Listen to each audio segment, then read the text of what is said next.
Just off camera, you remember the actor's name that you're trying to think of. The man that I was trying to tell you on the Bell Telephone Hour, and he was on several times, was Ray Bolger. And the reason I like to tell you about him is that when you work with people that have spent all their life as a performer, you're never sure how they're going to be acting with different people. But he liked everybody on the crew, and he was good to the stage crew, and he was good to the cameraman, and he was good to anybody that was connected with it. And he had a great, facile way of learning your name. And we weren't wearing name tags or anything. I couldn't believe it, you know. But I guess that's the way he was trained, and throughout his life. And he was truly a funny man and an eccentric type dancer, which is why he was so successful, I think. Well, we were just on the last tape. We're just getting into the water closet incident with Jack Parr. And were you working on the show at that? No. He came and told the water closet story, which is a very long story about, it's just a misinterpretation about what this clergyman was talking about, and he would make remarks about it, and of course they had a double entendre meaning to it a little bit. And this was part of his monologue, This correct? was part of his monologue. And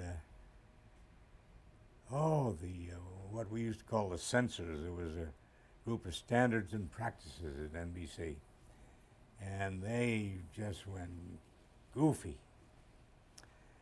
And his feelings were hurt, and he's very touchy and very emotional, and he made a decision. I don't know how many days later that he was going to pull a thing where he was just going to walk off the show. Now I'll stop telling that story to say that across the hall we were rehearsing Donald Voorhees and his 53-piece orchestra, which I'd have to have a setup for the whole orchestra, and it was always called a reading. I never quite understood in the musical thing why it's called a reading, but I guess you had to read the notes, maybe that's where the word reading came from. And this was for what show? This was for the Bell Telephone Hour. And if I'd looked it up, I could tell you the exact date. It was a Thursday evening, and I think it was a Thursday evening. I'll say it was a Thursday evening.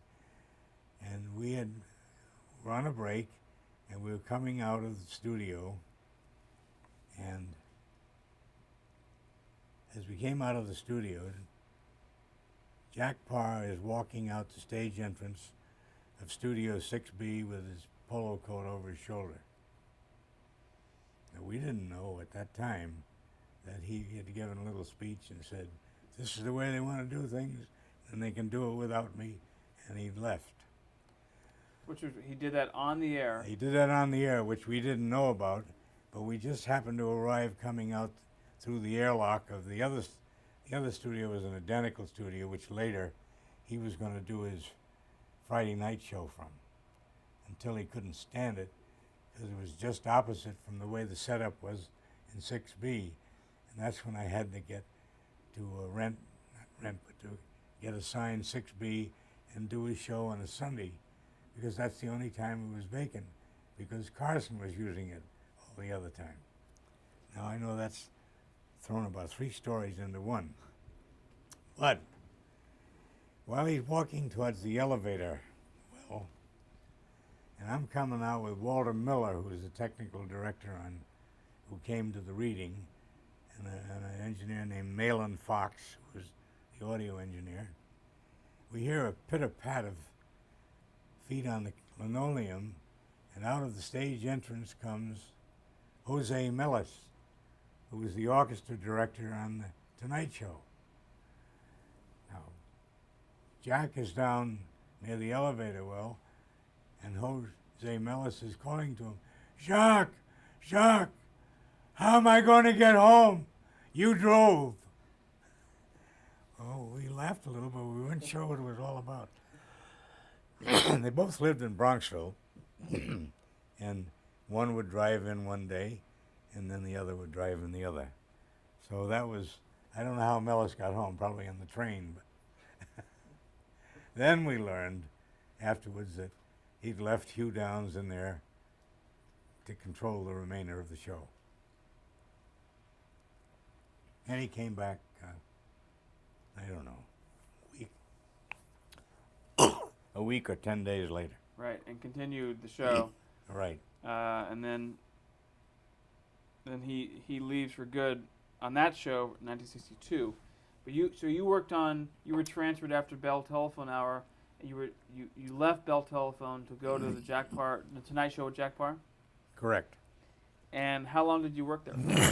Just one season.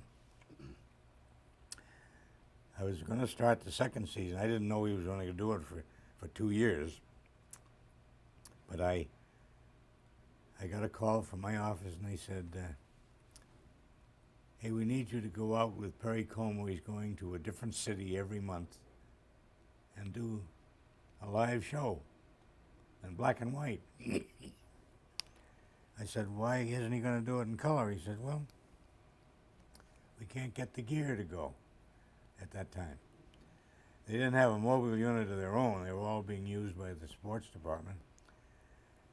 So they got a hold of Hino Rip, and he rigged up with all the equipment he needed, and we had 2 tractor trailers full of electronic gear. And we'd go to different cities and build control rooms and do the shows. One day, we were just completing our work at the San Francisco Opera House. And we started to strike everything and get it ready to go in the trucks, but we were going to meet the next morning. And the next morning was September 21st,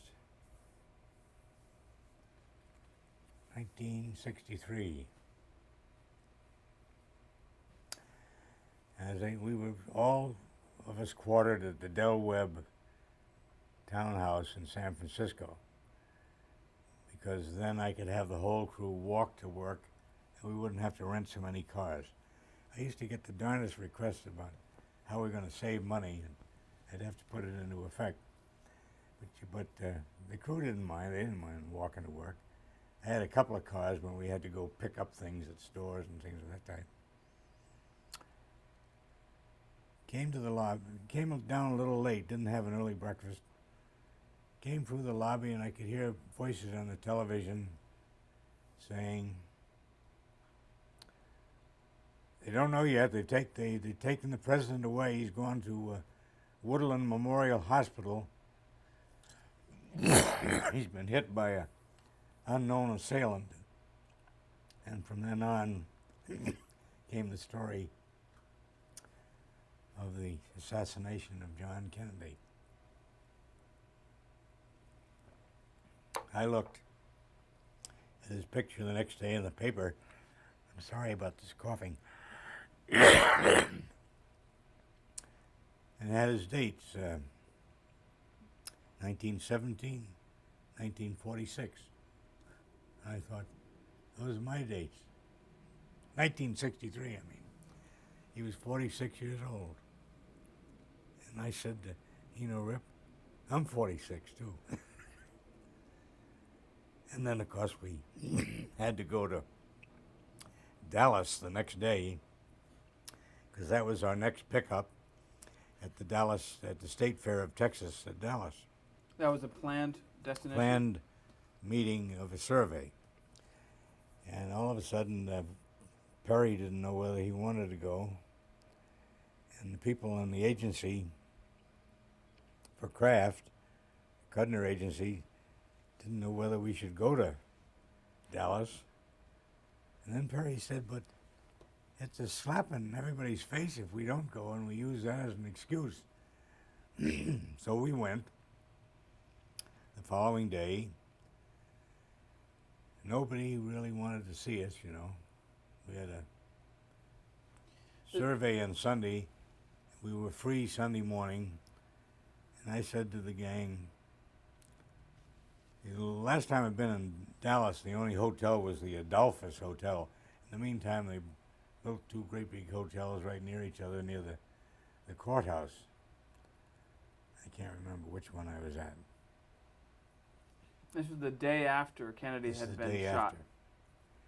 We then have, taken the planes that we were supposed to take and had a terrible time. Everything was kind of shut down at the airports. We got into the Dallas, and we had to all crowd into taxi cabs. That's the only way we could get back into the city. And town was in a terrible state. I mean, naturally, it was a disaster. So the next morning, I said to the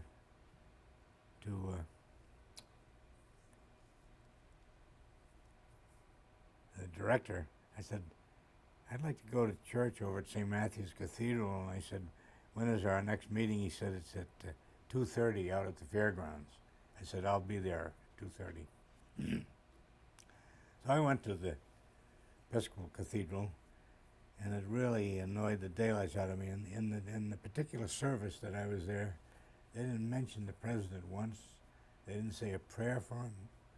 I couldn't believe it, that I was a member of that denomination, and the dean or one of the priests wouldn't say something about it. I can't ponder why, but there was we got back, we were all down in the dumps,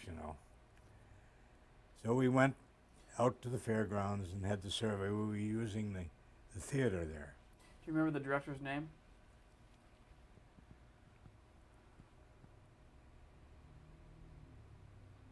Was it Greg Garrison? Dwight Hemian. Dwight Hemian. Sorry. Yeah.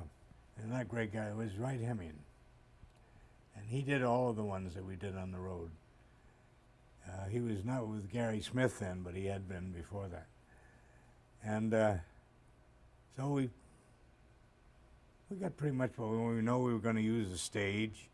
We had to build a control room.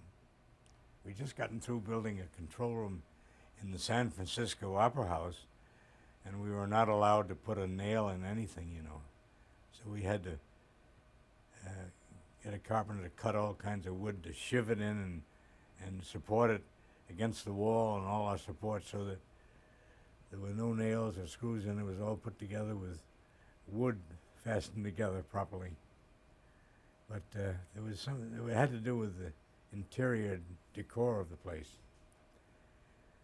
I was supposed to go back and go through everything with the man that ran the Opera House and write a list, and if there were any damages or anything, we would be responsible. Oh, was this in Dallas? This was in San Francisco, before we went to Dallas. Uh-huh. And I called him up and I said, under the circumstances, I don't think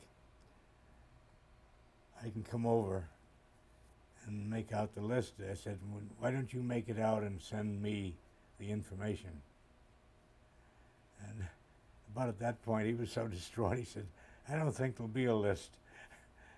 It threw everybody just out of this world. Were you watching television, watching the coverage of? Oh, yes. How did you think television captured that, or covered that event? I thought they covered it very, very well. Now, when I left the hotel in the morning, and I looked over at this was when we were in Dallas. I'm on my way to the church, and I look out, and all around the courthouse are mobile units of local Dallas things. I said to the driver, what are they doing? He said, well, they're getting ready to transfer Oswald to the county jail. I didn't realize there was an underground entrance to the courthouse, and that's, of course, the way Ruby got in there. And so we're sitting there, and after the service in the church in the morning, I went downstairs to get some things to take home, some Advent calendars and some little angels and candles for Christmas and things. Had a little shop run by the cathedral, and this lady was mumbling, "Oh, I think we will have to secede from the Union." And I said, "Oh, now this could happen anywhere, you know," meaning an assassination. She said, "No, I'm not talking about the president. I'm talking about Mr. Oswald. They shot him." I said, "I beg your pardon?"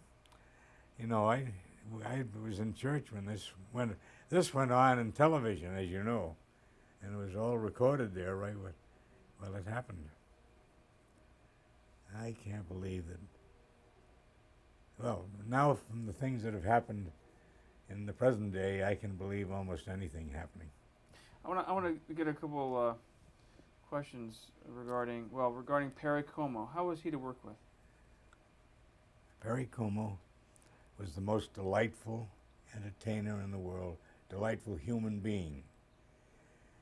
He was a very religious man. He also enjoyed a joke or something that he wouldn't laugh out loud, a lot louder than he sang.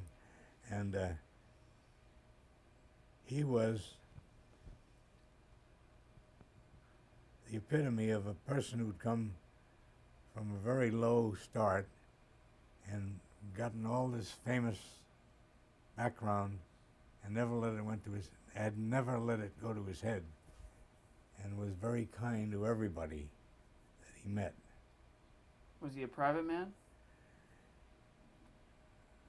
I think pretty much so, yes. Would he have to do a lot of rehearsal prior to the show? No, that's what we wish he would do, because sometimes he was so casual and so having such a good time being lazy, kind of. We didn't think he gave all he could to the song, you know.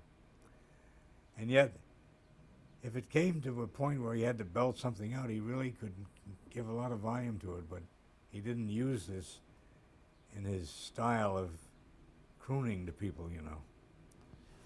I want to jump back here and go back to the Jack Parr show. You were Sure. on the Tonight Show with Jack Parr for a season. He left, and then he started the Jack Parr program in 1962, and you were on that show for a year, correct? Yes, correct. How was it to work with Jack Parr? It was very hard to know him. He's a very private person, very shy, paranoid about everything. We had a sponsor with Spidell wristbands for wristwatches. And when he wore casual clothes, I had to tell him he was to wear a Spidell wristband. If he wore formal things, or a double-breasted jacket and gray slacks or something kind of dressed up, he could wear his own wristwatch. This was the way it went. So I always went through the producer, Paul Orr, and this day I couldn't find him, so I went to the dressing room and talked to Jack. And he said, "Oh, thanks, pal. Thanks for telling me." So I went back and told Paul Orr that I'd spoken to Jack. He said, "You went in the dressing room and spoke to him?" I said I had to have an answer, and I had to tell him so he would be ready when we went on to the taping. Because he had a way of taping a show where he'd just talk and talk and talk and talk, and there were never any cuts made or any arrangements so that you could do good editing, you know. So when you took it to the editing room, you'd have to look at it and think, where can I cut him off and where can we work him into the next segment? Which we were pretty much able to do each time, but if he would do it the way we wanted to, we'd make stops and starts again. That would be the best thing. So I just want to be clear. Now you were on videotape for these shows. The shows were taped on Friday nights. The shows were taped on a Sunday night for the following Friday night production or airing. So there were only one show a week? There was one show a week. And that's true with the Tonight Show as well as the Jack Parr program? The Jack Parr program was on every night, 5 nights a week. And this was videotape and color at this point. Yes. So it sounds like the Jack Parr program was much more challenging than the Tonight Show. Well, it was challenging for Jack Parr because he'd start at 11:30 and go to 1, and before tape came in, he'd be doing this live, you know. So that meant he'd leave the place in the early hours of the morning, you know. How did it change your duties as far as when you came to the Jack Parr program? When it came to his own program? Yes. Yeah. See, that's the trouble. The people should have called it The Tonight Show, the original one, with Jack Parr. The other show was the Jack Parr Show. Jack Parr program. Yeah. Changed it to the fact that I was involved with this church business that I'm involved with, and I had to get permission to come down to New York a little bit later on a Sunday morning. So he gave his permission, and Paul Orr got it arranged for me. And sometimes I'd come down from the church and I'd meet Jack Parr at his office in Bronxville. And he'd say, Archdeacon, he always called me the Archdeacon, come on in, I want to show you some film. I said, I got to make this train because I have permission to be late, but not any later than I am. You know? Who gave you that? But I mean, he was nice. He used to ask Frank Lochran, the sound effects man, he'd say, where's that man with white hair? See, I've seen pictures of myself. I thought I had blonde hair, you know. And anyway, he had different ways of remembering people, you know. And he was very nice. Usually gave out Christmas presents at Christmas time. We used to go up and have meetings at his house in Bronxville and sit around the pool there. And he was very, very cordial and very nice, but never quite knew exactly who you were. But nothing like Carson, who'd walk right down the corridor and never say hello to anybody. Johnny Carson, you're talking about. Johnny Carson was a private person. Now, what about at that point, Jack Parr's quote-unquote sidekick was Hugh Downs? Yes. How was it working with Hugh Downs? It was always a pleasure because, you see, I'd worked 2 seasons with Hugh Downs and Barbara Walters on the Today Show. But he was another person that was awfully hard to know. You did the Today Show prior to the Jack Parr Show?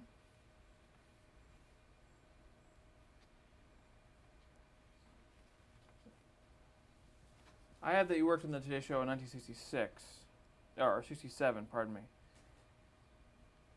Is that right? That's right. Now, what do I have down for the Today Show? 72 or something? No, the Today Show 67. Jack Parr's program is early 60s, so 62 for 1 year. And then the Kraft Music Hall with Perry Como. Well, that's fine. Hugh Downs. Somewhere I have the dates wrong for the Today Show, I think, but that's all right. Hugh Downs. Good personality, professional. Yes. Then, similar to when you were transferred to the or assigned the political conventions, all of a sudden you moved to NBC Sports in 1964. Why was that? It's hard to say. My department assigned us. In other words, we were not in charge of who we got or who we worked with, but a unit manager named Roy Hammerman was made an associate producer in the sports department, and they needed a unit manager. And I'd never done any sports before, but I enjoyed everything I was connected with. What sporting events did you cover? I covered. I have it all written on that. I did the all of the golf matches. I did Stanley Cup hockey, which is a sport that I can't follow to save my neck to know what's going on. But we had to set it up in different cities. And World the Series? best thing I enjoyed was the baseball games. You know, 1965, 1966 World Series? yeah. And we did All-Star game, and we did the Buick Open, which was a golf tournament. And we did a women's golf WGA? tournament, WGA. Did that in New Jersey. I never thought we were the tiniest little place I ever been in. Let's see what happened with. There was something that happened when we were. Oh, when they first opened the Bush Memorial Stadium, we went there, and it was worse than today. It was you'd wake up at the hotel in the morning, and at 7 o'clock, the announcer say, temperature today is 96. At 7 o'clock in the morning, you know. So the biggest problem I had was I'd have to go out to the airport and rent these mobile air conditioning units that they used to hitch up to old planes when they landed on the land. And while they were standing there on the landing field, they would pump freezing cold air into the airplanes. This was back before they had all these modern conveniences. So we were taking people out on the gurneys right and left, and people that had come to watch the games. And one morning, they said, we're going to do an interview with Ted Williams and, oh dear, going on names again.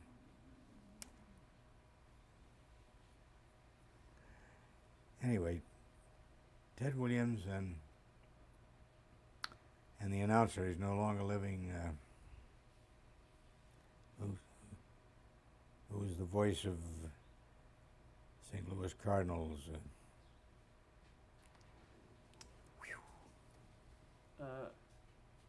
We're into the tape, so we'll change tapes.